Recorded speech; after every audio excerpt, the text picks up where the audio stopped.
Paulo também afirma que o nosso crescimento deve ser bem ajustado e consolidado. O que é ter um crescimento físico? Não é só aumentar o nosso tamanho, é você entender, irmão, que você precisa evoluir e não ficar minguado, estagnado. Você está conseguindo entender ou não? Por exemplo, vem cá, minha princesa, vem cá. Quantos anos você tem? 10 anos. Irmã Alessandra, ela nasceu desse tamanho? Não? Que tamanho nasceu? Faz com a mão aí. Olha aí o tamanho. Bem pequenininha. E olha o tamanho que está. Ela cresceu. Aquelas roupas que ela usava naquela época, dá para usar ela agora? E o tipo de comida que ela comia naquela época, hoje ela come? Não. Ela já não come mais no peito. Ela já não veste, você usa fralda ainda? Não. Olha, tem certeza? Usa fralda? Não. Para de usar, obrigado. Sabe o que você quer entender? Quer entender? O crescimento também é mudança de comportamento. Se a pessoa desde aquele passado lá atrás tinha o mesmo comportamento, o mesmo jeito de andar, o mesmo jeito de falar, o mesmo jeito de se posicionar, é porque não houve um crescimento. Ela acha que é adulta, mas na verdade é infantil. Acha que só cresceu de tamanho, não, mas a atitude é a mesma. Quer ser um vencedor na vida? Cresça em estatura. Mude o tipo de comida que você comia. Antigamente era leite, agora é mocotó, agora é arroz e feijão. Sabe quando você percebe que uma pessoa cresceu em estatura? Eu vou falar, irmã Maria, vou te dar um exemplo aqui.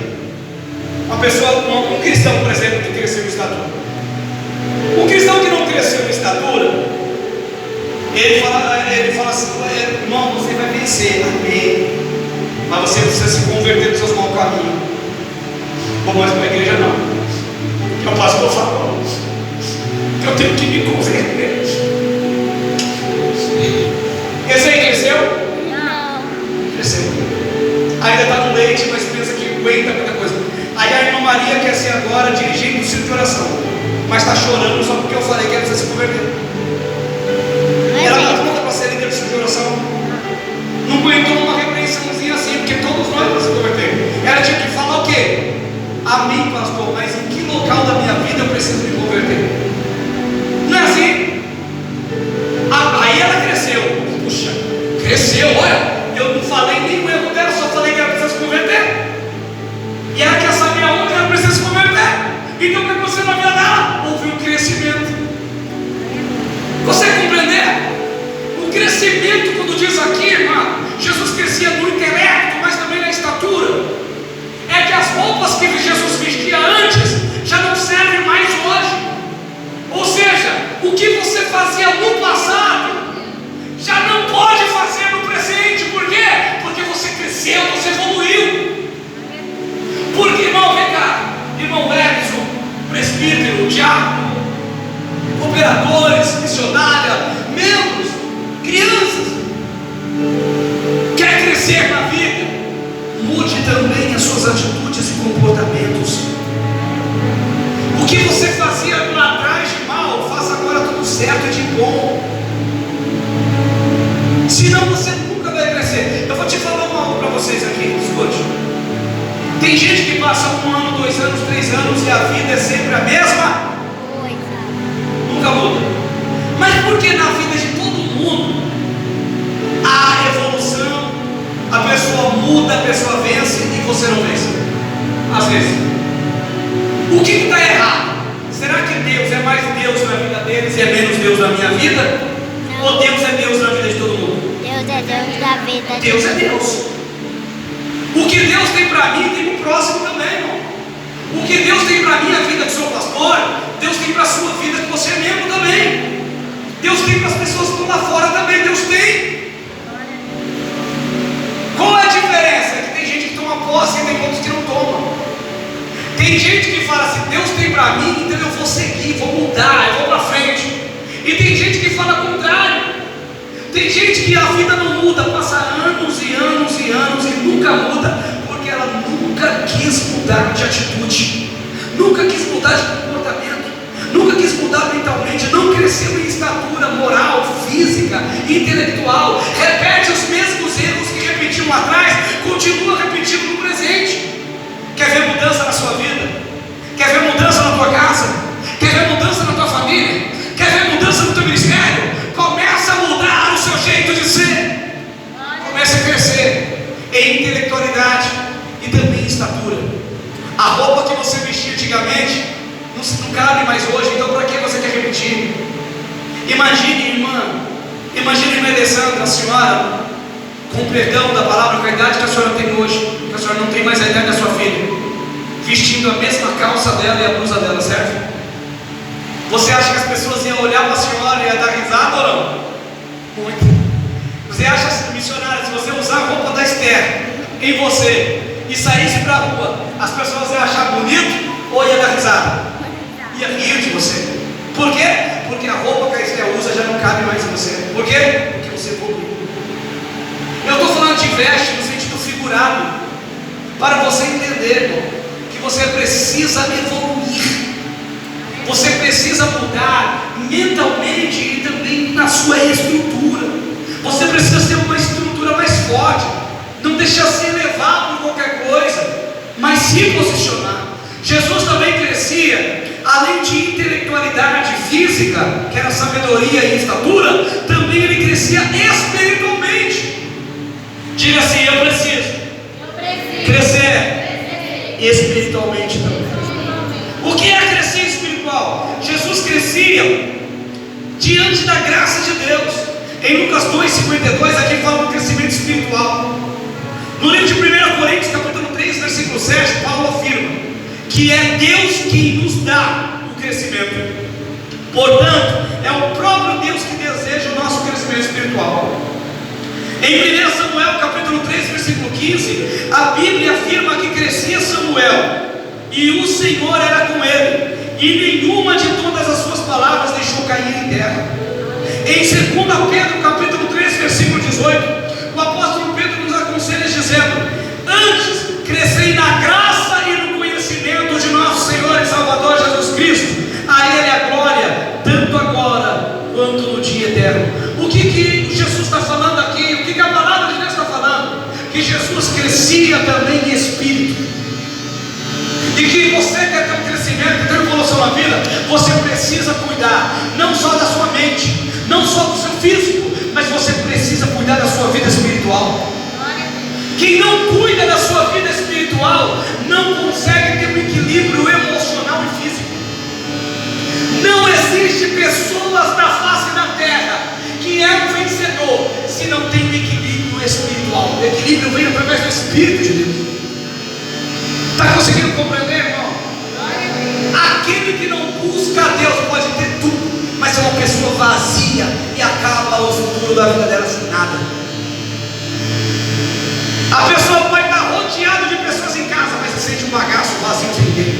Pode ter dinheiro na conta, mas se sente um pobre coitado. Por quê? Porque não está bem espiritual. E para estar bem espiritual precisa buscar aquele que pode me fortalecer. E quem é que pode nos fortalecer? Jesus. Jesus, ele fala que quer ser uma pessoa perfeita, uma pessoa vitoriosa em todos os sentidos.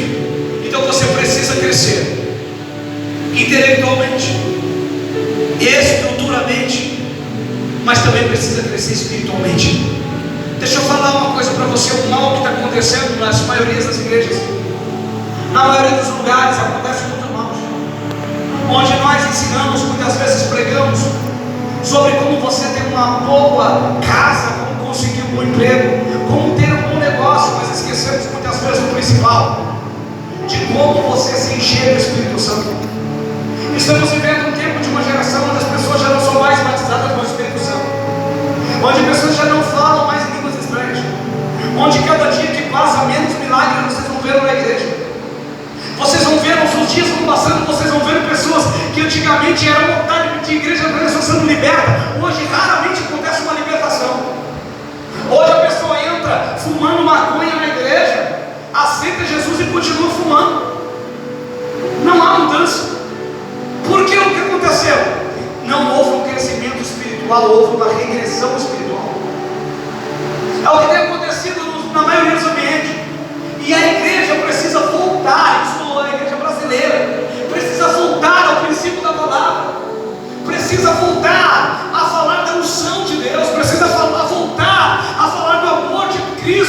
e a buscar os dons espirituais. Hoje as pessoas não têm discernimento. Às vezes o inimigo está dentro da casa dela e a pessoa não consegue nem sentir mais. O inimigo está bagunçando o lar, está bagunçando a família, está bagunçando o emprego, está colocando doenças, e a pessoa acha que tudo é normal. Está tudo no físico. Hoje tomamos remédio para tudo, irmão. Hoje tudo a gente vai na farmácia e toma remédio, mas tem situações que remédio nenhum ajuda, tem situações que é joelho. Aleluia. E eu preciso estar bem espiritual para me entender, irmão. Eu preciso estar bem espiritual para entender que tem coisas que é humana, mas tem coisas que é espiritual. E o que é espiritual não se vence com ferramentas humanas. Deixa eu fazer uma pergunta para você, Wellington, nosso querido diácono Wellington. Se o demônio estiver aqui, espiritualmente aqui, e você pegar uma vassoura, um cabo de vassoura, e tacar nele, o que vai acontecer com ele? Mas não vai nem machucar, nem arranhar. Mas por quê? Se você pegar um pedaço de pau, tacar na cabeça do demônio, o que vai acontecer com ele? Por quê? Por quê? Porque ele é. Então tem como eu combater o que é espiritual com o físico? Não. Bom. E tem batalhas na nossa vida que é espiritual, querido. Tem batalhas na sua vida que é espiritual. Na sua vida, na nossa vida. Que é espiritual. E o que é espiritual a gente só vence no joelho. E é por isso que é preciso, queridos, buscar a unção de Deus. Tem coisa que acontece na sua vida que as portas estão fechadas. Por mais que você entregou o currículo, por mais que você bateu na porta, as portas não se abriu, e você muitas vezes tenta de todas as formas, conversa com um e com o outro, mas nada adianta, e você pensa que o que está acontecendo é espiritual. As portas se fechou porque tem algo espiritual atrapalhando, e esse algo espiritual só vai sair da tranca dessa porta através da oração, através da força espiritual. Amado, deixa eu te contar uma coisa. A Bíblia vai dizer que certo homem, um monte de sacerdote, um monte de homem, foram expulsar um demônio. Vou falar assim, escute. Foram tentar expulsar um demônio. Chegaram lá e falaram assim: em nome do apóstolo Paulo, sai! E o demônio saiu, sim ou não? Não. Aí eles falaram: em nome de Jesus Cristo, saia! O demônio saiu? Não. A Bíblia vai dizer que o cara que está endemoniado pegou esses homens e falou assim: o nome de Paulo eu conheço, o nome de Jesus eu conheço, agora quem é vocês? E pegou e bateu nos homens, arrancaram a roupa dele, os sacerdotes saíram pelados, apanharam do diabo. Está na Bíblia. Por que eles apanharam? Por que eles não falaram o nome de Jesus? E por que não fez efeito? Eles não falaram o nome de Paulo? Por que não fez efeito? Porque eles não estavam debaixo de uma cobertura espiritual. É um grande perigo uma pessoa tentar expulsar demônio ou fazer qualquer coisa se eu não tenho uma cobertura espiritual. Eles sabiam que era Paulo, mas não estava debaixo da autoridade de Paulo. Eles sabiam que era Jesus, mas não estava debaixo da autoridade de Jesus. Não tinha cobertura espiritual na vida deles. E se eu não tenho uma cobertura espiritual para a minha vida, algo que me ajude na minha vida espiritual, eu também fico sem autoridade espiritual. E é por isso que eu tenho que buscar, é por isso que eu tenho que aprender, é por isso que eu tenho que jejuar, para que eu venha ter também essa autoridade espiritual. Não adianta, irmão, eu nunca vi na minha vida inteira de missão, nasci no Evangelho, uma pessoa que não tem líder, não tem um pastor, não tem uma igreja, tenta expulsar demônio na sua casa, o demônio saiu, o demônio só vai se esconder. Às vezes o demônio vai passar para a vida dela. O lar é tudo controverso, é tudo bagunçado, mas porque está longe de uma autoridade espiritual. Não tem uma cobertura espiritual. Quem não tem uma cobertura espiritual também não tem autoridade espiritual. Quando nós entendemos isso, as coisas começam a mudar. Deixa eu te falar aqui. A Bíblia diz que precisa ter um crescimento também social. A Bíblia diz que Jesus crescia em graça perante Deus e aos Então Jesus, ele cresceu intelectualmente na sabedoria, ele cresceu fisicamente em estatura, ele cresceu espiritualmente, a graça de Deus, e também ele cresceu socialmente perante os homens. Vamos repetir comigo. Ele teve um crescimento, diga, intelectual, crescimento físico, crescimento espiritual e o crescimento social. Agora eu quero ver se você é decorado. Fala para mim. Crescimento intelectual. Não, vamos repetir, ó. Crescimento intelectual. Crescimento físico. Crescimento espiritual. Crescimento social. De novo. Crescimento Intelectual. crescimento Físico. crescimento Espiritual. e crescimento social Social. diante dos homens. A Bíblia diz que Jesus crescia. Aqui fala do crescimento social. O crescimento social é o nosso crescimento perante os homens, a sociedade em que vivemos. O próprio Deus tem interesse no crescimento da nossa prosperidade diante da sociedade, para que o nome do Senhor venha a ser glorificado. Em 2 Samuel capítulo 5, versículo 10, a palavra de Deus afirma que Davi se ia cada vez mais aumentando e crescendo, porque o Senhor Deus dos exércitos estava com ele.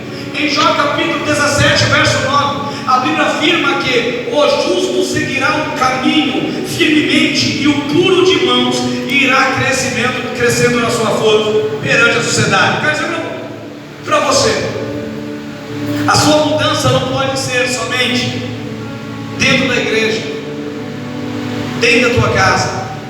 A sua mudança também tem que ser lá fora. Quer crescer? Quem quer crescer de verdade aqui, irmão? Crescer é ser vencedor em todas as áreas da vida. Para crescer em todas as áreas da vida, você precisa crescer mentalmente, andar com pessoas que têm intelecto também maior. Você precisa crescer na estatura, mudança de vida, mudança de comportamento. Você precisa crescer espiritualmente, buscar a Deus, estar debaixo de uma cobertura espiritual. E você precisa mudar o seu posicionamento diante da sociedade. Eu vou dizer um exemplo aqui. O Edson aqui é bombeiro, a irmã Maria também é bombeiro. Vamos supor, se o irmão Edson e a irmã Maria, os dois fardados de bombeiro, no meio da feira, estou dando exemplo, vocês trabalham na feira, tá? Estou dando exemplo no que vocês fazem, tá? Aí no meio da feira, tá lá a irmã Maria pulando corda, as crianças batendo, ela brincando, pulando corda, vestida de bombeiro. Ela está fardada de bombeiro, a sociedade sabe que ela é bombeiro, mas ela está pulando corda. Alguém que estiver doente vai chamar ela? Vai falar, não sabe nem se posicionar. O Edson, por outra vez, fica só lá, não pode passar uma mulher que está assim, ó. Estou dando exemplo, tá, irmão? Não é assim, não é exemplo, tá? Eu estou dando exemplo. É assim, ó. Lá, não sei o que. A minha esposa estiver passando mal, eu vou chamar ele? Eu vou chamar ele? Sabe o que acontece? Sabe o que acontece nisso? A oportunidade de ele exercer o trabalho dele, de ele se tornar um cidadão extraordinário no meio da sociedade, foi por água, porque ele não se posicionou diante da sociedade. Agora imagina, mas